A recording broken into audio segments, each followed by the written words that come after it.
Primero que todo, quiero por favor agradecer al CAE por la invitación nuevamente a este evento que, como bien indicaba Jorge Abel al inicio, pues es uno de los pioneros en tratar o en convocar a secretarios arbitrales para justamente compartir experiencias respecto de nuestras funciones. Dicho ello, quiero empezar la exposición del día de hoy poniéndonos un poco en contexto, que creo que es importante recordar respecto de esta ley 32069 que precisamente mencionaba Ariana y sobre la cual me han pedido tratar de resolver la pregunta de cuáles son los retos para los secretarios arbitrales. Como todos sabemos, seguramente, en junio de este año se publicó en el peruano la ley 32069, que es la Ley General de Contrataciones Públicas, y esta ley va a derogar a la ley actual de contrataciones con el Estado, que es la 30225. Todavía esta norma, esta ley 32069, no está en vigencia, pues estamos a la espera de que se pueda tener el reglamento de la norma a efectos de que ésta entre en vigencia. Sin embargo, desde ya nosotros conocemos el texto de la ley y por tanto podemos revisarla, examinarla y analizar a efectos de precisamente ver cuáles son los cambios que esta nueva norma trae para efectos de la gestión de los secretarios arbitrales y de las instituciones arbitrales. En principio, voy a iniciar mi exposición refiriéndome más que a los secretarios como personas naturales, a las instituciones arbitrales en general. Y conforme vayamos avanzando y hacia el final de mi exposición, voy a tratar de todas maneras de dar algunos comentarios respecto de los secretarios a nombre propio, por decirlo de alguna forma. Y esto es importante mencionar porque esta propia normativa, la ley 32069, dispone un supuesto muy interesante respecto del tipo de arbitrajes. Nosotros, quienes estamos familiarizados con el arbitraje, sabemos que desde hace varios años ya la normativa en contratación pública ha venido dando prioridad, por así decirlo, a los arbitrajes institucionales frente a los arbitrajes ad hoc. Y esta norma, la ley 32069, sigue esa misma lógica y precisamente por ello es que regula que los arbitrajes ad hoc solo se van a dar en los casos en que los montos de la controversia no supere las 10 UITs. Es decir, restringe el tipo de arbitraje ad hoc a ese universo que acabo de mencionar. Para todos los demás arbitrajes, el tipo de arbitraje que se va a tener que dar en caso hay algún conflicto a resolver es un arbitraje institucional. Esto es importante porque entonces nos damos cuenta que la gran mayoría, el gran universo de los arbitrajes en contrataciones con el Estado, ¿no? En el marco de esta ley de contrataciones públicas, va a ser arbitraje institucional, como ya viene siendo desde hace algunos años. Hasta allí no habría mayor novedad si no fuera porque la norma, la ley 32069, no solamente prevé que las instituciones arbitrales van a estar a cargo de la administración de los arbitrajes, sino que la novedad más grande o la primera novedad es que nos habla de un registro de instituciones arbitrales. Y no un registro cualquiera, sino un registro constitutivo, es decir, en el cual la institución que quiera administrar arbitrajes bajo esta normativa tiene que estar incorporado, registrado, a efectos de existir como tal.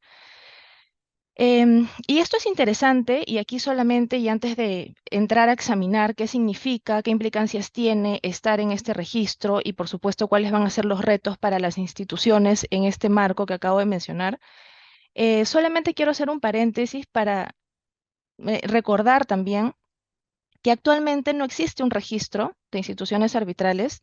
Lo más parecido a un registro que existe en la actualidad es el RENACE, que es un registro administrado por el Ministerio de Justicia, pero no es un registro constitutivo, sino más bien es un registro declarativo donde pues quien necesite puede inscribirse o inscribir su centro o su institución y figura pues en un listado que está en una página web.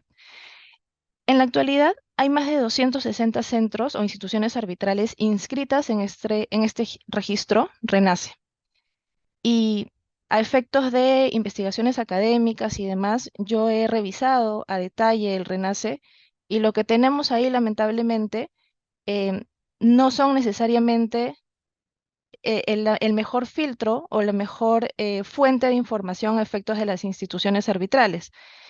Solamente para darles un ejemplo y cerrar el paréntesis respecto de este RENACE, están ahí registradas supuestas instituciones arbitrales que cuando uno entra a revisar su página, ¿no? La información de la institución, se da cuenta que más bien son estudios jurídicos de asesoría para las partes, o más bien instituciones de capacitaciones, o más bien centros de conciliación y no arbitraje. Entonces, en realidad, este registro pues no implica que haya algún control en absoluto sobre lo que se registra en él, ni ex ante ni ex post.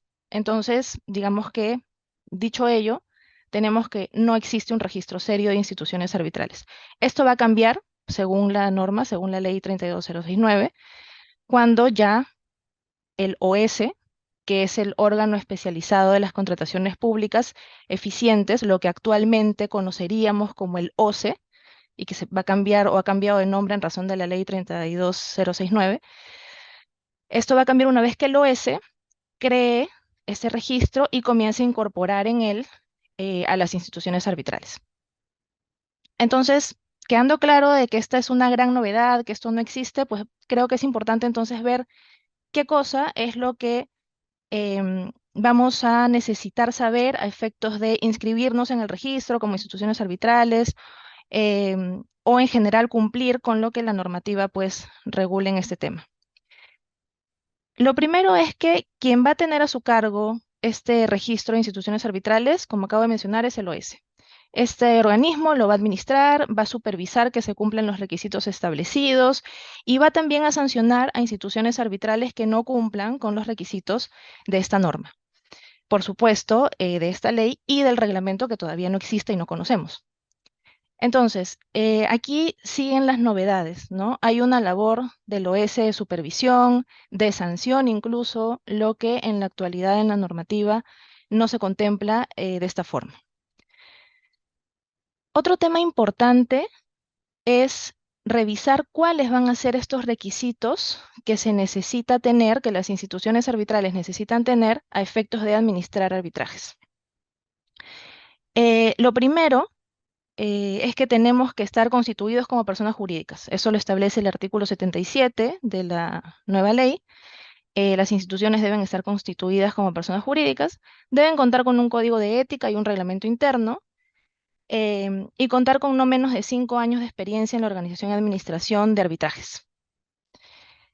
Para arbitrajes que superen las 2000 UITs, señala la norma, la institución arbitral además, debe contar con una certificación internacional en sistemas de gestión de la calidad y en sistemas de gestión antisoborno. Esto, por supuesto, todos estos requisitos son absolutas novedades porque hasta el momento no hay supuestos que nos exijan tener certificaciones internacionales, por ejemplo, que creo que es, digamos, lo más nuevo, porque los códigos de ética, entiendo que cualquier institución arbitral seria tiene un código de ética, un reglamento, está constituido como una persona jurídica y los años de experiencia seguramente también se pueden conseguir. Pero el tema de la certificación internacional, por ejemplo, es algo totalmente nuevo que bajo la experiencia de la institución a la que pertenezco, considero que sí es una experiencia, un requisito positivo que se pueda prever que las instituciones arbitrales tengamos o tengan en general certificaciones internacionales. Asimismo, tenemos que considerar que estos requisitos que acabo de mencionar van a ser, en principio, los primeros retos que vamos a tener que asumir las instituciones arbitrales. Porque cuando tengamos que registrarnos en este registro que va a administrar OS, vamos a tener que hacer el check para ver si cumplimos con cada uno. Entonces, seguramente desde ya las instituciones serias o aquellas que pretendan seguir brindando el servicio o brindar el servicio de arbitraje, ya estarán seguramente previendo, ¿no?, que deben cumplir con aquellos requisitos que acabo de mencionar. Em, por supuesto que de la mano con esto surge lo siguiente, o el siguiente reto, digamos, la siguiente necesidad que vamos a tener que que hacer las instituciones arbitrales, que es estar pendientes del proceso de inscripción. Todo esto va a ser regulado de manera posterior por el reglamento de la ley y por las directivas que dé OS seguramente, y hay que estar, pues, obviamente atentos a todo el proceso de registro a fin de cumplir conforme lo establezca esta entidad. Un tema adicional que si bien no está expresamente indicado como un requisito, pero de la lectura de las normas también creo que es muy importante de mencionar, es la importancia que van a tener las nóminas de árbitros de cada institución arbitral, porque la nueva ley prevé, ¿no?, que para ser árbitro hay que estar registrado en la nómina de los centros o de las instituciones registradas en este registro que administra OS. Entonces, eso le da, por supuesto, muchísimo peso a las nóminas que tengan las instituciones registradas por el OS en su registro. Y por tanto, también le da mucha responsabilidad a las instituciones arbitrales para estar seguros de que los árbitros que conforman esas nóminas cumplen con los requisitos establecidos en la norma. Es más, una de las sanciones que podría aplicar un OS a alguna institución arbitral es precisamente, pues, no verificar que los árbitros cumplan con estos requisitos. Entonces, el centro tiene ahí un reto muy grande respecto del control, la supervisión, el seguimiento y la actualización constante de sus nóminas y de la información de cada uno de los árbitros que conformen sus nóminas. Los requisitos mínimos que establece la norma para ser árbitros, pues, son título profesional, experiencia de 3 años, y en el caso de árbitro único, presidente del tribunal, que sea un abogado con especialización en administrativo, arbitraje y contrataciones. Eso es un reto muy grande y totalmente novedoso, porque si bien, por supuesto, las instituciones actualmente tenemos una nómina de árbitros o un listado de árbitros, em, no es parte de la labor constante hacer necesariamente el seguimiento o el checklist y dar sobre todo la información al OS, que también la vamos a tener que alcanzar periódicamente según lo requiera, respecto de verificar que los árbitros cumplan y no dejen de cumplir con estos requisitos. Una novedad también, solamente para mencionarlo, es que va a existir un ranking de las mejores instituciones, de acuerdo a lo que establece esta norma, OS, ¿no?, en la plataforma que se va a llamar o se llama ya Pladicop. Cada año va a incorporar un ranking de instituciones arbitrales, seguramente verificando quienes, pues, cumplan con los requisitos y con lo demás que se disponga en sus directivas y en el reglamento. Entonces, hay muchísimos cambios respecto de las instituciones arbitrales. Hay mucha más responsabilidad, considero, respecto de toda la información que se tenga, que se dé respecto de los árbitros que conformen las nóminas y también respecto de el personal que conforme cada institución arbitral. Y ahí es donde entramos directamente los secretarios arbitrales. En la normativa, en la norma, en la ley 32069, hay una disposición específica que indica que las instituciones arbitrales no deben permitir que se reciban donativos, promesas, ¿no?, o cualquier tipo de dádiva a efectos de afectar el desarrollo de un arbitraje. Y por tanto, la institución arbitral tiene que, obviamente, no permitir eso, no encubrirlo, ¿no?, y tomar acción si se da cuenta. Y esto abarca a los árbitros, a los adjudicadores, si pensamos en otros mecanismos como la Junta de Resolución de Disputas, a las personas que conforman o que son parte de la propia institución, como seríamos los secretarios arbitrales y cualquier otro personal administrativo. Entonces tenemos también ahí, y seguramente ayudará mucho a tener algún ISO antisoborno, alguna certificación internacional sobre el tema, a efectos de poder coadyuvar a que esto también se cumpla y que la institución arbitral pueda verificar que, por supuesto, se toma acción y no se permite de ninguna forma ningún tipo de soborno. Y ya por último, para cerrar con estas ideas, como retos propios a los secretarios arbitrales, ¿no?, que pertenecemos a una institución arbitral, pues comparto lo que mencionaba el doctor Cárdenas respecto de que, por supuesto, que tenemos que capacitarnos, actualizarnos en la nueva normativa, en la ley que ya se ha dado y en el reglamento que se va a dar en los siguientes meses, y va a ser de vital importancia para poder verificar y cumplir todo lo que estas normas dispongan o regulen que tienen que cumplir los secretarios arbitrales. Y otro tema específico que también lo contempla la norma y que creo que va a ser un reto que va a incidir más en los secretarios arbitrales es el hecho de verificar que los árbitros publiquen en esta plataforma Pladicop lo que tengan que publicar. O sea, por ejemplo, actualmente los árbitros cuando emiten el laudo tienen que registrar ese laudo en el SEACE, que es la plataforma actual. Bueno, con esta nueva norma, el SEACE se va a llamar, entre comillas, Pladicop, y los árbitros van a tener que cumplir con registrar documentos en esa plataforma. Los secretarios arbitrales, el centro, va a tener que verificar que esos árbitros cumplan con ello. Entonces, en la misma línea de lo que menciono, hay una mayor responsabilidad, hay más, no trabajo, sino hay que ver con mucho más detalle muchos trámites, muchas partes del trámite del arbitraje, efectos de verificar y tener la certeza y registrar y tener la información para alcanzar la LOS respecto del cumplimiento de cada uno de estos requisitos que se han previsto en esta nueva normativa. Entonces, bueno, creo que los retos en verdad son grandes, son importantes. Espero sinceramente que todo esto que se ha previsto en en la nueva ley y que se va a regular también en su reglamento contribuya a que el arbitraje en el Perú pues siga mejorando y por supuesto también que contribuya a que las instituciones arbitrales puedan fortalecerse y ser por supuesto instituciones que aseguren brindar un servicio de calidad bajo los lineamientos obviamente éticos y de integridad que se necesitan tener para administrar los arbitrajes. Muchas gracias. Agradezco por la oportunidad de comentar sobre el tema. Bueno, actualmente con la norma ya publicada, todavía no vigente, pero publicada, no se especifica que hay algún examen para ser árbitro por parte del OS, ¿no? Actual OSE.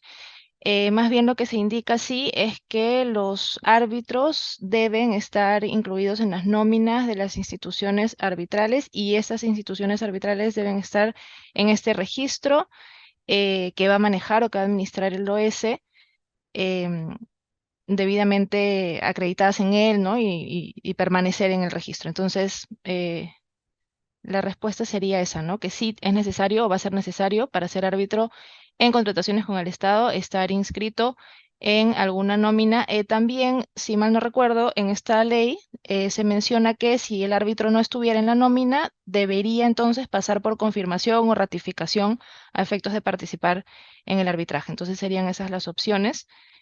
No se habla, como mencionaba, de algún examen ni registro de árbitros tampoco, por si por ahí también va la duda, no hay o no va a haber ya un registro nacional de árbitros como lo tenemos hasta el momento. Y si me permites, Ariana, creo que podría tomar para dar también mis palabras de conclusión.